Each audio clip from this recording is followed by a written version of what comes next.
I wanted to talk about something today that I talked about a little bit with Bryce and Catherine Edwards when they had me on their show. And that is the idea that pain is powerful. This has been something that I have started to understand more and more over the course of like the last 10 years. And it all stemmed out of a time in film school where I had to be in a comedy improv class and I did not want to be in it because I knew that I was terrible at comedy improv, mostly because the things that most people my age, at that time I was like 18 or 19, most people my age found things funny that I did not find funny.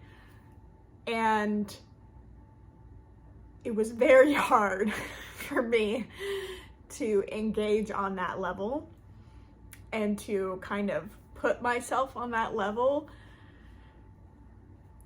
But I did it anyway because I had to. And instead of hiding away, not volunteering, basically when you're in comedy improv, all you're doing is games where you improvise different scenarios, situations, themes, you experiment with different characters. It's really a way to get you out of your own head and a way to get you to try things that you haven't tried before in the acting world, which is very helpful, but very, very stretching for someone that really liked having a script. Most of you know that my journey with expressing myself, my throat chakra, my letting out of what's inside me has been a hard thing my entire life. This was the start of me actually letting out things that were inside of me and just experiencing a freedom to just not care what people thought about me and push myself in a very uncomfortable way. So instead of shying away from the challenge, I started to volunteer first for everything. In every class, I would volunteer to be the first one to go, mostly because I was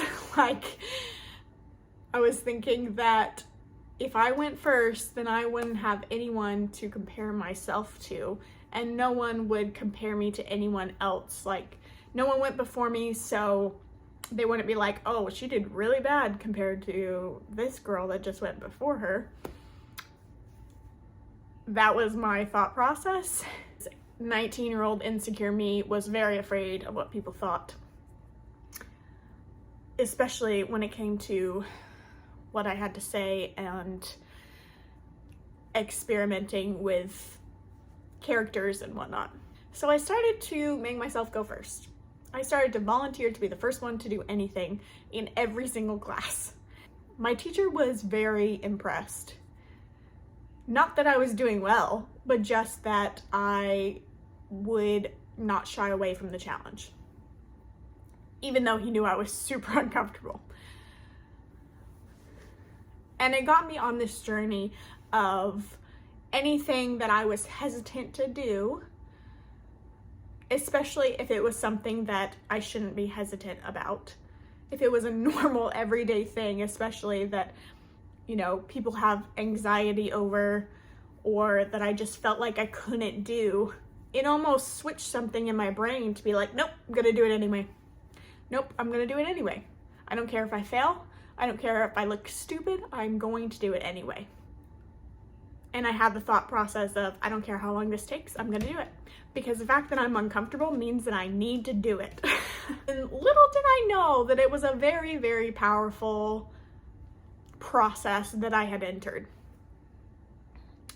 It was not painful, but incredibly uncomfortable, which put me in a position to where later on in my life, when I did have painful things come up, I wasn't afraid of them. The last 10 years of my life have been absolutely monumental, life-changing, as 20-year-olds should experience, I think. And I've pushed myself in ways that most people don't for my age. I keep getting comments from so many beautiful people telling me how wise I am, how much of an old soul I am. And I know those things. I know that I'm an old soul for sure. But because I have chosen to think differently on the small things, it's added up to the big things in life and my life looking a lot different than people my age. I realized that this concept of pain is power when I started to have some really dark times in my life. Instead of becoming a victim to those painful moments in time, I decided to look at them like a slingshot. Basically, with a slingshot, the tension builds and builds and builds and builds until you just can't go any further down into the pit of despair, or as some people like to say, the dark night of the soul. And eventually you choose to release yourself from that situation, and it slingshots you forward. I believe it's also a time to let go of the things that are holding you back, the things that are weighing you down, so that you can be released into the new and into the new ideas, the new facets of life, the new experiences, the new thoughts. Because if life is always happy and is always on the up and up, there is never really a moment to be grateful for the journey that you have been on, and there's never really an opportunity to release. If you're just walking up a mountain, you gather all of this knowledge and all of these, ideas and concepts. You get really heavy walking up that mountain. And I love the phrase and the quote, "You must release to increase." And that's what I'm doing with this YouTube channel, honestly. For so long, I tried to hide and I tried to keep everything that I learned to myself because it was precious and came out of many places of darkness and many uncertain choices.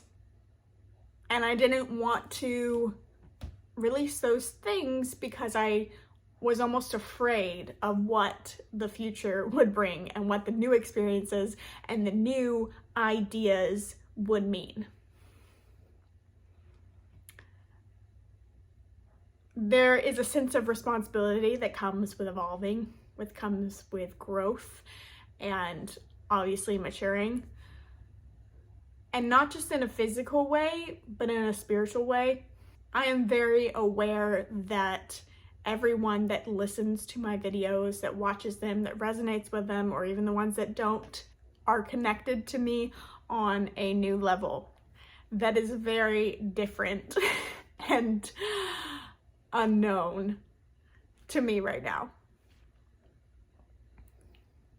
There's a responsibility in holding myself accountable for what I say and what I believe, and supporting myself and those thoughts in what I currently believe, because I probably will believe something different tomorrow or next year, who knows. But I know for a lot of us truthers, this isn't very comfortable for us, and the state of the world, we're all a little bit uncomfortable right now.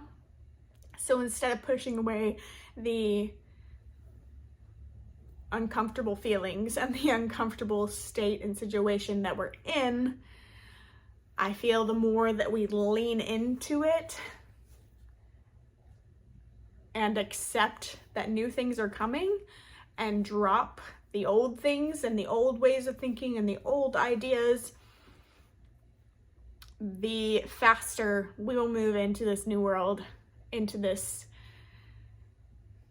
beautiful time where we actually get to be what we were created to be and not have so many limitations and so many things trying to hold us back. The idea is this: anytime you're in a painful situation, a painful circumstance, you're allowed to be there for amount of time, but don't stay in it. Use it as the springboard, as the launching pad to your rocket ship. There's a beautiful thing that happens when you're in pain and you're uncomfortable. You start to care less and less about what people think. And you kind of have this idea of, it can't get any worse than this, so might as well go for it. Or at least I do. And amazingly, that has been my place of power over especially the last 6 months. Because what do you really have to lose? If this is a matrix, if this is meaningless in the ever-expanding universe and all of eternity, what do you really have to lose? So maybe I should say this. Pain can be powerful, and the choice is within you. Just like every other choice. It can put you on one timeline or another. And that is a whole nother video in of itself. I really want to talk about timelines because I have some things working inside here that I feel like I need to share. But they're pretty hard to grasp even for myself. But maybe, you know, like I said in my last video, maybe if I talk about it, I'll understand it a little more. Stay tuned. I hope you have a wonderful day and find your place of power in pain because it can be powerful. That's all. Bye.